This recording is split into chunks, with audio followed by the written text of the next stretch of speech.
He asked, how do you know? On what basis are you saying? I said, by looking into my system, I'm saying, creation has roared 84 times. And it will roar further, many more times. A maximum of 112 times it will roar. Then I said, someday, if your research takes you there, keep this as a guide point. He has roared 84 times. So, this dimension that you're looking at right now is in two levels. One has happened, another is happening. So the 83 of them have happened. If you want to talk in numbers, the 83rd one is happened but still happening. Your death is a foregone conclusion, isn't it? It's already happened. The moment you were born, your death happened. But you have to become free from the memory which rules you. And the memory is not just in your mind, every cell in your body carries memory.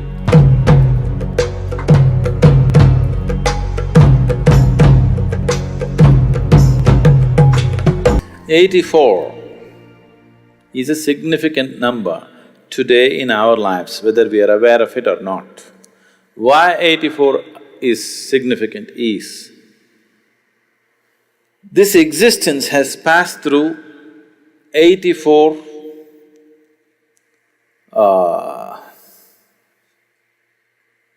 happenings.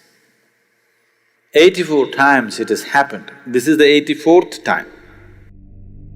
Today modern science proves that the whole existence is just vibration. It's not my invention, it is a scientific fact. Where there's a vibration, there has to be a sound. Yes?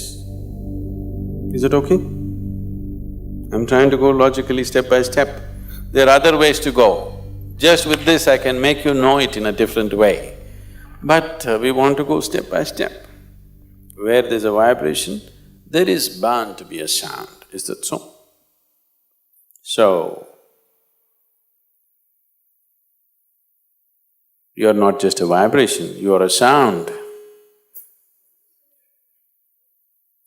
a noise, rather. Those who are making the sounds and those who are not, all of you are just one piece of sound. This is what modern science is telling you. And somewhere way back, somebody told you, first there was a word,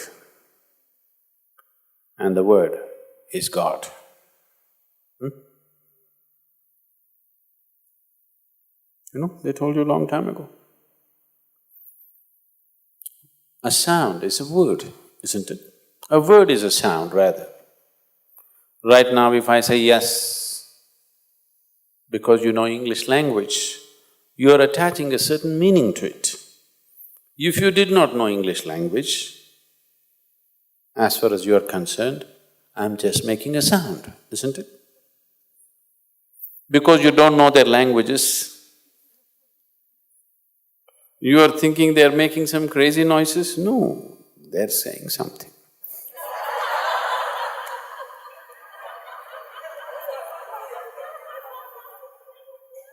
If I speak in a language that you do not know, you would naturally think I'm making some crazy sounds, isn't it so? If I speak right now in Tamil or Kannada or Telugu or some other language that you do not know, you would think I'm making some… You don't know whether I'm really speaking a language or making up some nonsense, isn't it so? Yes. So word is just a sound. So they said that word is God. Because anybody who's looked at the existence closely can see that what you call as creation and what you call as the creator cannot be separated. If you separate it, creation will cease to exist. unless it's constantly supported by the source of creation, not for a moment can this creation process go on. Because creation is not a done thing, it is an ongoing thing. Yes? Are you an ongoing thing or you're a done thing? I hope you're not a done thing. You're an ongoing process. Without the involvement of the source of creation, how would the creation be an ongoing process? It is constantly involved. It cannot be separated. So it is because of this, they said, first there was word. That means from total, unmanifest existence, when it began to manifest, the first thing that happened was sound. Even the scientists agree, it was a big bang. A bang means a sound, right? In India, it's very beautifully expressed. The first and only one god who existed in that part of the world was Rudra. Rudra literally means one who roars, a roarer. So why they called him Rudra is, that is the beginning of creation, because it's a roar. The scientists call it a bang. Now, the scientists are withdrawing that bang theory, that one big bang theory, and they're saying there were a series of bangs. So one very popular physicist right now, who's written very popular books, recently he wrote a book, I didn't read this, I met him he wrote a book called Endless Universe. Yes, Endless Universe. Always science has believed that everything has a beginning and an end. Now physicists are talking about an endless universe. The yogic system has always been talking about an ever-expanding universe. For the first time, top-level physicists are beginning to recognize that there is no beginning and an end, it is an endless universe. It is a popular theory going on right now among the scientific community that universe may be endless. So when I was in conversation with him, I asked him, is it possible that it was not a bang, but it was a roar, a continuous roar? He thought about it, he looked at many things and then he said, it's possible. Maybe it was not just a bang, it was a roar. It didn't happen in one instant, it roared for a certain length of time and slowly creation began to happen. So the first form, the first god was known as the roarer. Rudra means the roarer. So I asked, how many times do you think he could have roared? He said, we cannot say. We cannot say because we have no way of knowing how many times, but obviously he's roared more than one time. Then I said, someday if your research takes you there, keep this as a guide point. He has roared 84 times. He asked, how do you know? On what basis are you saying? I said, by looking into my system, I'm saying, creation has roared 84 times. And it will roar further, many more times. A maximum of 112 times it will roar.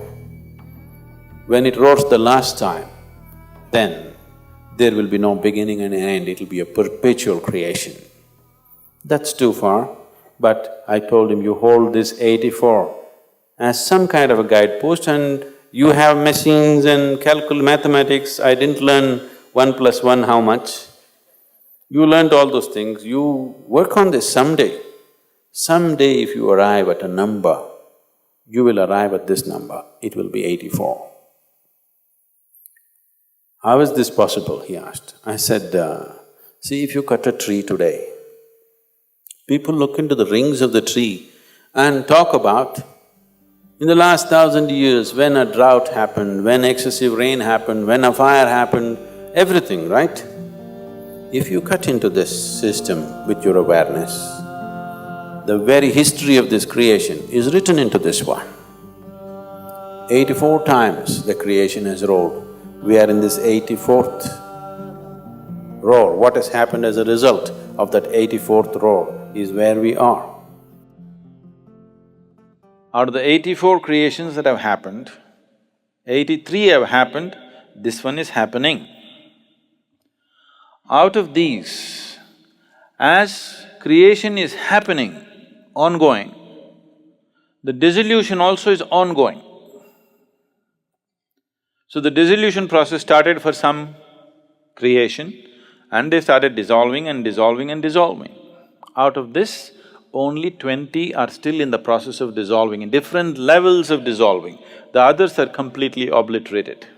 Except you can look at them in your awareness, looking at this creation because in some way it contains the residue or the experience of all that. Just as you carry your experience of life into everything that you do, the process of creation also has been carrying the experience of every creation into the next one and the next one, though they're completely different. Though they may be completely different. Say, you went to school and played soccer, and that was 25 years ago. Now suddenly it happened, you were 45 years of age and a burglar entered your house. When a burglar enters your house, you are not going "Kya!" like this. You will go like this.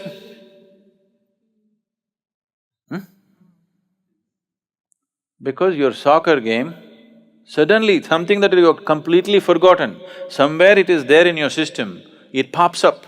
You kick the burglar like a soccer ball, not like a karate kick or a kalaripaitu kick or something else.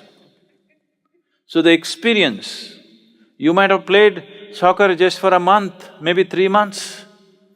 But that experience, somewhere the residue of that experience is still ingrained in you and it finds expression somewhere else in a completely unrelated space. This is the way you're growing all the time. This is what we're calling as karma.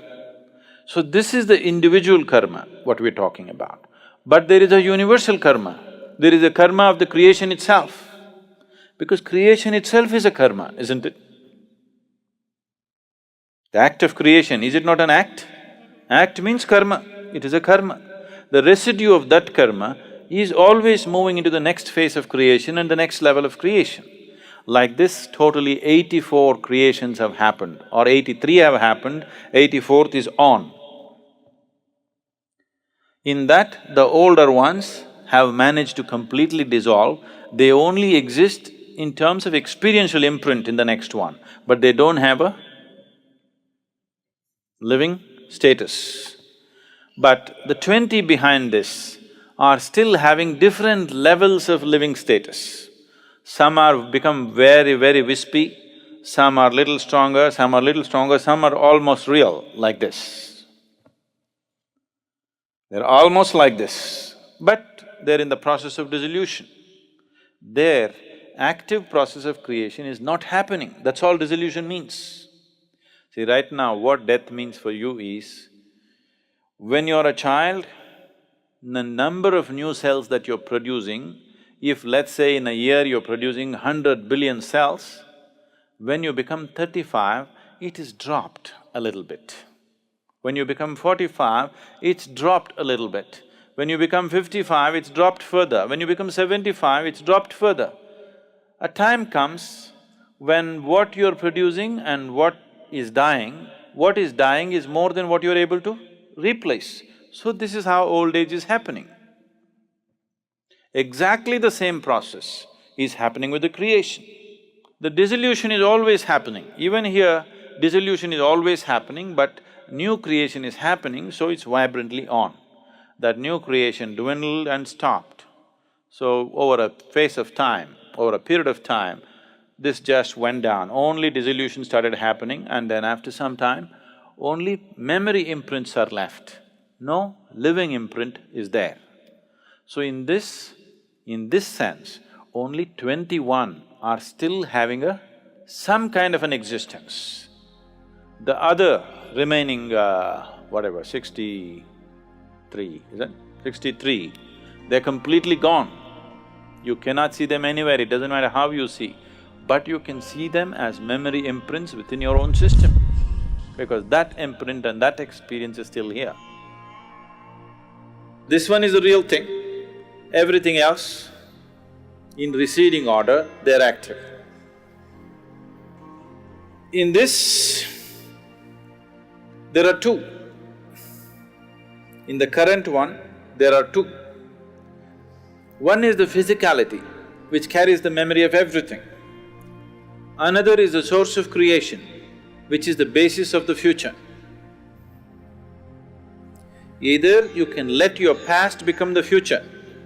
When you allow your past to become the future, we look at you and say, it's her karma. When we say it's her karma, what it means is, she's allowing her past to be her future. There is no fresh possibility in her. That's what it is. When we look at someone and say, karma, we are just saying, they are allowing their past to become their future. There is no future for them really. It will repeat itself. So when you say, I'm working on a spiritual path, what you're trying to say is, on one level, the statement that you're making is that you do not want your past to repeat as future. You do not want your life to be cyclical. You want your life to go forward. You don't want to be part of the cycle. The last chant that you were singing just now is Punarapi Jananam Punarapi Maranam, means this cycle, I want to break it somehow. Because once you get into a cycle, once you get into a circular moment, you are not going to go anywhere. If you say somebody is going in circles, what does the expression mean to you? It simply means he's not getting anywhere, isn't it? So when we say, it's his karma, that's what we're saying. He's not going to get anywhere, because on the circle, he thinks it's a new journey because he has very short memory. Everybody is in a state of dementia. What is before his mother's womb, or what is in his mother's womb also he does not remember. They are in a state of dementia, so the circle looks new. Every time they go through it, it looks new. They are like animals in a loop, in a circus they put animals on the loop. This is just like that. In India, particularly in the yogic culture, probably it's there in somewhere in the… maybe it's in the Yoga Sutras itself, this example. They are compared to the bullocks at the oil mill. What they do to the bullocks in the oil mill is, they blind them, that means they blindfold them. They tie something over their eyes, or they tie everything like this and just leave this. And it's on an oil mill. As far as the bullock is concerned, it thinks it's going somewhere. It's like you go on a treadmill, it feels like you're going somewhere, but you're not going anywhere. That is karma. So, this dimension that you're looking at right now is in two levels. One has happened, another is happening. So the 83 of them have happened. If you want to talk in numbers, the 83rd one is happened but still happening. In a residual way, it is still happening. Your birth has happened. Is it happened? Your birth happened, but still happening, isn't it? Your death also has happened. but still happening. Know what I'm saying? Your death is a foregone conclusion, isn't it? It's already happened. The moment you were born, your death happened. First step towards your death happened, but still happening. You're waiting for it to be complete, or you're wanting it to be delayed. But it is happening, isn't it? And it's already happened. So, there's another dimension within you for which the birth has not happened, nor will the death happen to it. Only if you touch that dimension, you have something called as a future. Otherwise, you have just karma. Karma means you're repeating your past as future. You may be changing the color, you may be changing the style of how you do it, but still the same stuff, nothing different. Same stuff, what the caveman was doing, you're still doing the same stuff. Style and capability might have changed, but it's the same stuff, isn't it so? This is like anchor. This is an anchor. You've thrown an anchor and you're trying to move your boat. At the most, it can only go in circles, isn't it? So we are trying to pull in the anchor or cut the rope which holds us to the anchor so that next time we power, it will go away. So the whole spiritual sadhana is based on this, that you want to become free. Free does not mean you have to forget, but you have to become free from the memory which rules you. And the memory is not just in your mind, every cell in your body carries memory. This much is very clear to us through genetic science and other things. You are carrying the memory of your forefathers and you're still behaving like them, you're still having a nose like them. Look at this. Unless you had a nose job done recently. Yes? There are many symbols or there are many aspects in the body which clearly say that the memory of these 84 creations are still there in your body. It is there in every atom in the existence. So what you're trying to cleanse is, you want to cleanse it from the memory because this memory binds you. This memory gives you a sense of belonging. At the same time, this memory binds you, it doesn't let you go. So when you do sadhana, you're trying to cut everything because without cutting that, without cutting your anchor, you're not going to move ahead. So why this memory is holding me back? It is that memory which has given integrity and stability to your body and the structure of who you are right now. Without that, without this memory, this body couldn't be created. Without the memory of a single-celled animal being within you, without all that information being carried through the evolutionary process and you sitting here, without that memory, this body cannot be structured and held together. So memory is not your enemy, it is just that you don't know how to hold it. You are into it, that's a problem. You are into it, now you want to get out of it, you want to make use of the memory, but you don't want to be used by your memory. That is spiritual sadhana. You want to have a future which is different from your pasts.